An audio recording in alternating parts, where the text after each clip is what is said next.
வணக்கம். இந்திய விமானப்படையிலிருந்து குரூப் சி சிவிலியன் போஸ்ட் 2026க்கான ரெக்ரூட்மெண்ட் நோட்டிபிகேஷன் ரிலீஸ் பண்ணியிருக்காங்க. இந்த ரெக்ரூட்மெண்ட் பொறுத்தவரை 3 விதமான போஸ்ட்டுக்கு ஆள் எடுக்கிறாங்க. ஒன்னு LDC clerk and Hindi typist, அதுக்கப்புறம் டிரைவர். இப்போ டிரைவருக்கு நீங்க அப்ளை பண்றீங்கன்னா ஜஸ்ட் 10th பாஸ் ஆயிருந்தாலே போதும். இதே இது எல்டிசி கிளர்க்கு அப்ளை பண்றீங்கன்னா ஜஸ்ட் 12th பாஸ் ஆயிருந்தாலே போதும். இந்த எலிஜிபிலிட்டி இருந்ததுன்னா கண்டிப்பா நீங்க அப்ளை பண்ணுங்க. நம்ம சைடு யாரும் ஹிந்தி டைபிஸ்டுக்கு அப்ளை பண்ண போறது இல்ல. மொத்த காலி பணியிடங்கள்னு பாத்தீங்கன்னா ஆல் ஓவர் இந்தியா 47 வேகன்சி கொடுத்துருக்காங்க. இதுல தமிழ்நாடு ஸ்டேஷன்ல அதிகமான வேகன்சி வந்திருக்கு. இது பெர்மனண்டா நீங்க வேலை பார்க்கக்கூடிய ஒரு சென்ட்ரல் கவர்மெண்ட் ஜாப் தான். அதனால தாராளமா நீங்க அப்ளை பண்ணலாம். உங்களுக்கு தெரிஞ்ச ஃப்ரெண்ட் யாராவது டிரைவரா இருந்தாலும் இல்ல நீங்க 12th முடிச்சிருந்தாலும் இந்த வேலைக்கு கண்டிப்பா அப்ளை பண்ணுங்க. ஓகே, ஃபர்ஸ்ட் நோட்டிபிகேஷனை டவுன்லோட் பண்ணி வச்சுக்கோங்க. இந்த நோட்டிபிகேஷன் எம்ப்ளாய்மெண்ட் நியூஸ்ல மே 2 to 8 வரக்கூடிய அந்த நியூஸ் பேப்பர்ல பப்ளிஷ் பண்ணுவாங்க. பட் அதுக்கு முன்னாடியே அதனுடைய அந்த பேப்பர் கட் வந்து பிடிஎஃப் ரிலீஸ் ஆயிருக்கு. இப்போ வந்து உங்களுக்கு அப்ளிகேஷன் மே 2ல இருந்து தான் ஸ்டார்ட் ஆகும். இந்த பிடிஎஃப் நான் உங்களுக்கு இந்த வீடியோ பாக்கீங்களா, இந்த வீடியோக்கு கீழே டிஸ்கிரிப்ஷன்ல இந்த சிவா டிஃபென்ஸ் அகாடமின்னு லிங்க் இருக்கும். அந்த லிங்க் உள்ள போனீங்கன்னா இந்த பேஜ் உங்களுக்கு ஓபன் ஆகும். இதுல கீழே கடைசியா வந்தீங்கன்னா உங்களுக்கு அந்த நோட்டிபிகேஷன் பிடிஎஃப் எல்லாமே நான் கொடுத்துருப்பேன். ஸோ இந்த அப்ளிகேஷன் ஃபார்ம் பிடிஎஃப் டவுன்லோட் பண்ணி என்னென்ன ஸ்டேஷன்ல எவ்வளவு வேகன்சி இருக்கு அப்படிங்கறத நீங்க பாத்துக்கோங்க. ஸோ ஓபிசி கேட்டகரிக்கு எவ்வளவு கொடுத்துருக்காங்க, சென்னையில எங்க இருக்கு, ஸோ இப்படின்னு ஃபுல் டீட்டெயிலுமே நான் இதுல கொடுத்துருக்கேன். பட் இதுல பார்க்கும்போது நிறைய ஸ்டேஷன் ஆல் ஓவர் இந்தியா கொடுத்துருப்பாங்க. என்னுடைய சஜஷன் என்னன்னா, நீங்க நம்ம தமிழ்நாட்டுல உள்ள ஸ்டேஷன்ஸை மேக்சிமம் அப்ளை பண்ணுங்க. அப்படி இல்லாட்டி பக்கத்து ஸ்டேட்டான பெங்களூர் இல்ல திருவனந்தபுரம் இந்த ஸ்டேஷன்ல அப்ளை பண்ணுங்க. ரொம்ப தூரமா அதர் ஸ்டேட்ல மத்திய பிரதேசம், உத்தரப்பிரதேசம் இப்படி அப்ளை பண்ணீங்கன்னா காம்படிஷன் அதிகமா தான் இருக்கும். இந்த தமிழ்நாடு ஸ்டேஷன்ஸ் எல்லாமே நான் உங்களுக்கு இங்க லிஸ்ட் பண்ணியே கொடுத்துருக்கேன். So HQ maintenance command serial number 2ல இருக்கும். ஸோ இது நம்ம இந்த வெப்பேஜ் நான் கொடுத்துருக்கேன்னா அந்த வெப்பேஜ்லேயே உங்களுக்கு எங்கெங்க தமிழ்நாடு ஸ்டேஷன் இருக்குன்னு கொடுத்துருக்கேன். அதை பார்த்து நோட்டிபிகேஷன்ல நீங்க செக் பண்ணிக்கோங்க. ஏர்ஃபோர்ஸ் ஸ்டேஷன் ஆவடியில ஒரு வேகன்சி கொடுத்துருக்காங்க. இது வந்து 8 பேஸ் ரிப்பேர் டிபார்ட். அதே மாதிரி அதே ஆவடியில எக்யூப்மெண்ட் டிபார்ட்ல உங்களுக்கு 4 வேகன்சி இருக்கு. இதுல எல்டிசிக்கு 3 வேகன்சியும் டிரைவருக்கு 1 வேகன்சியும் கொடுத்துருக்காங்க. ஸோ எதுக்கு வேகன்சி கொடுத்தாங்க? இப்போ டிரைவருக்கு அப்ளை பண்றீங்கன்னா நீங்க ஏர்ஃபோர்ஸ் ஸ்டேஷன் ஆவடி இந்த சிஎம்டிடி ஒரு போஸ்ட்டுக்கு தான் நீங்க அப்ளை பண்ண முடியும். ஸோ அதனால நோட்டிபிகேஷனை பாருங்க எங்க கொடுத்துருக்காங்கன்னு, அதை பார்த்து நீங்க அப்ளை பண்ணிக்கலாம். இப்படி தமிழ்நாட்டில் உள்ள ஒவ்வொரு ஸ்டேஷன்ஸா நான் இங்க கொடுத்துருக்கேன். எவ்வளவு வேகன்சி கொடுத்துருக்காங்கிறத இங்க நான் கொடுத்துருக்கேன். ஓகே, இப்போ எலிஜிபிலிட்டி கிரைட்டீரியா நம்ம பாத்துறோம். முதல்ல வயது வரம்பு, நம்ம எவ்வளவு வயசுல இருக்கணும். இதுக்கு நீங்க 18 to 25 வயசு வரை ஜெனரல் கேட்டகரியில இருக்கணும். இதே நீங்க ஓபிசி கேட்டகரியா இருந்தீங்க அப்படின்னா 3 வயசு உங்களுக்கு ஏஜ் ரிலாக்ஸேஷன் கொடுக்காங்க. அப்போ 28 வயசு வரை உள்ளவங்க ஓபிசி கேட்டகரியில அப்ளை பண்ணிக்கலாம். SC/ST கேட்டகரிக்கு 5 வயது வரை ஏஜ் ரிலாக்ஸேஷன் கொடுக்காங்க. அப்போ SC/ST கேட்டகரியில 30 வயசு வரை நீங்க அப்ளை பண்ணிக்கலாம். அடுத்து PWBD கேண்டிடேட்ஸ், அதாவது மாற்றுத்திறனாளிகளா இருந்தீங்க அப்படின்னா நீங்க 10 வயசு வரை ஏஜ் ரிலாக்ஸேஷன் கொடுக்காங்க. ஸோ 35 வயசு வரை நீங்க அப்ளை பண்ணிக்கலாம். அடுத்து கல்வி தகுதி என்னென்னலாம் இருக்கும் அப்படின்னு பாத்துருவோம். எல்டிசி அண்ட் ஹிந்தி டைபிஸ்ட் இந்த ரெண்டுத்துக்குமே நீங்க 12th ஜஸ்ட் பாஸ் ஆயிருந்தா போதும். இதுல டைப்பிங் ஸ்பீடுன்னு கொடுத்துருக்காங்களா, உங்களுக்கு டைப்பிங் தெரிஞ்சிருக்கணும் அப்படின்னு அவசியமே இல்லை. ஜஸ்ட் நீங்க அப்ளை பண்ணும்போது 12th பாஸ் ஆயிருந்தாலே நீங்க அப்ளை பண்ணிக்கலாம். அதுக்கப்புறம் உங்களுக்கு ரிட்டன் எக்ஸாம் வைப்பாங்க. இந்த ரிட்டன் எக்ஸாம் முடிஞ்சு ஒரு 1 வீக் இல்ல 2 வீக்ஸ் கழிச்சு தான் இந்த டைப்பிங் டெஸ்டே கண்டக்ட் பண்ணுவாங்க.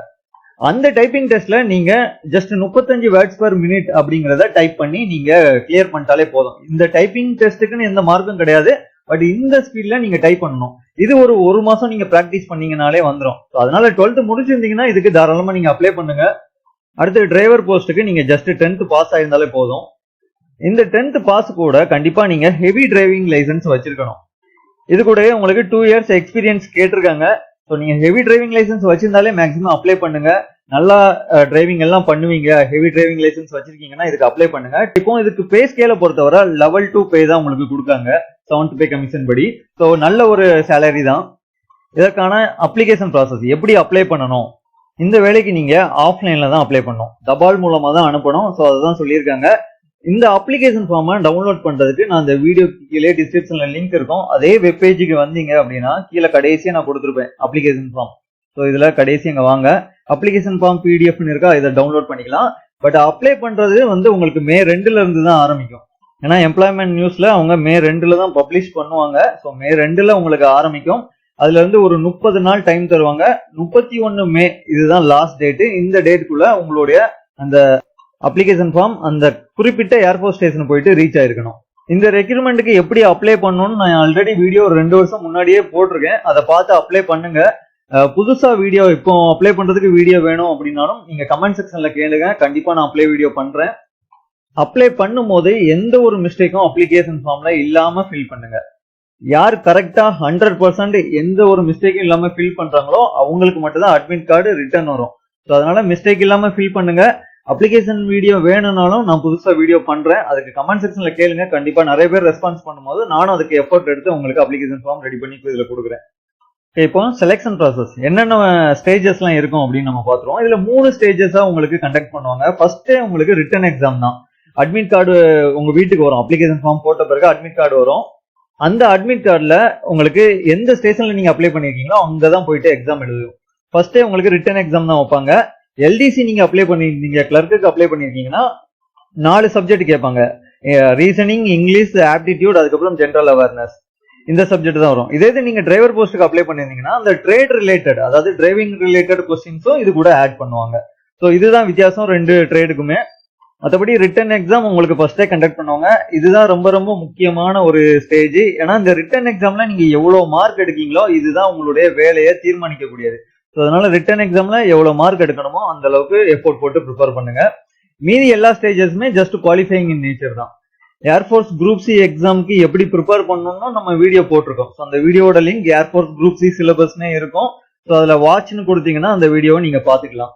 ஸோ இப்போ வர இந்த குரூப் சி ரிட்டன் எக்ஸாமுக்கு வீடியோ பண்ணணும், எவ்வளவு கட் ஆஃப் வரும் அப்படின்னாலும் கமெண்ட் செக்ஷன்ல கேளுங்க. கண்டிப்பா நான் ஏர்ஃபோர்ஸ் குரூப் சிக்கு இந்த வருஷம் என்னென்னலாம் நீங்க படிக்கணும், எவ்வளவு கட் ஆஃப் வரும் அப்படிங்கறதே நான் வீடியோ பண்றேன். ஏர்ஃபோர்ஸ் குரூப் சி ரிட்டன் எக்ஸாமுக்கு படிக்கிறதுக்கு உங்களுக்கு கைடன்ஸ் தேவைப்பட்டதுன்னா நம்மளுடைய ஆல் இன் ஒன் டிஃபென்ஸ் கோர்ஸ்லயே இந்த குரூப் சிக்கான சிலபஸை டாபிக் வைஸ் கவர் பண்ணி உங்களுக்கு கோர்ஸா இதுல கொடுத்துக்கிட்டு இருக்கோம். ஸோ இந்த கோர்ஸோட ஃபீஸ் 500 ரூபா தான் வரும். ஸோ இதனோட ஃபுல் டீடைலுமே நான் இந்த வீடியோக்கு கீழே கொடுத்துருக்கேன். ஸோ இந்த கோர்ஸ் வந்து உங்களுக்கு லைஃப் டைம் வேலிடிட்டியோட தான் நம்ம கொடுக்குறோம். ஸோ கோர்ஸ் பத்தின டீடைல் தேவைப்படுறவங்க வீடியோ கீழே டிஸ்கிரிப்ஷன் லிங்க் இருக்கும் கோர்ஸ் டீடைல்னு, அதை கிளிக் பண்ணி பார்த்துட்டு ஸோ என்னென்னலாம் இருக்கு அப்படிங்கறத பார்த்துட்டு தேவைப்படுறவங்க ஜாயின் பண்ணி ப்ரிப்பேர் பண்ணிக்கலாம். அடுத்து ஸ்டேஜ் 2 உங்களுக்கு ஸ்கில் டெஸ்ட் இருக்கும். ரிட்டன் எக்ஸாம்ல யாரெல்லாம் பாஸ் ஆகி வரீங்களோ உங்களுக்கு ஸ்கில் டெஸ்ட் கண்டக்ட் பண்ணுவாங்க. இப்போ நீங்க எல்டிசி டைபிஸ்ட் அப்ளை பண்ணிருந்தீங்கன்னா உங்களுக்கு டைப்பிங் டெஸ்ட் இருக்கும். நம்ம ஏற்கனவே பார்த்த மாதிரி 35 வேர்ட் பெர் மினிட்ல நீங்க டைப் பண்ணணும். அதனால நீங்க இதுக்கு ஃபோக்கஸா ப்ரிப்பேர் பண்றீங்கன்னா இப்போ கொஞ்சம் டைப்பிங்க நீங்க பிராக்டிஸ் பண்ண ஆரம்பிச்சுங்க. அடுத்து டிரைவிங் டெஸ்ட். டிரைவருக்கு அப்ளை பண்ணிருந்தீங்கன்னா உங்களுக்கு டிரைவிங் டெஸ்ட்டை கண்டக்ட் பண்ணுவாங்க. இது ரெண்டுக்குமே மார்க் கிடையாது, ஆனா அவங்க கொடுத்துருக்க அந்த எலிஜிபிலிட்டி நீங்க கிரைட்டீரியாவை தாண்டணும்.